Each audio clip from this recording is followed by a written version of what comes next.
محمد عثمان صاحب، آپ حیدرآباد انڈیا سے سوال کرتے ہیں کہ بچے کی ولادت کے وقت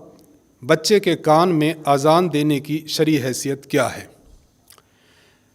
جامع ترمذی میں حدیث نمبر 1514 میں حضرت ابو رافع رضی اللہ تعالی عنہ ارشاد فرماتے ہیں کہ میں نے رسول اللہ صلی اللہ علیہ وسلم کو دیکھا کہ آپ علیہ الصلاۃ والسلام نے حضرت حسن بن علی رضی اللہ تعالی عنہما کے کان میں اذان کہی جب حضرت فاطمہ رضی اللہ تعالی عنہا کے ہاں حضرت حسن کی پیدائش ہوئی، اور آپ نے اذان جو نماز کے لیے دی جاتی ہے وہ اذان آپ نے کہی ہے۔ اس روایت پر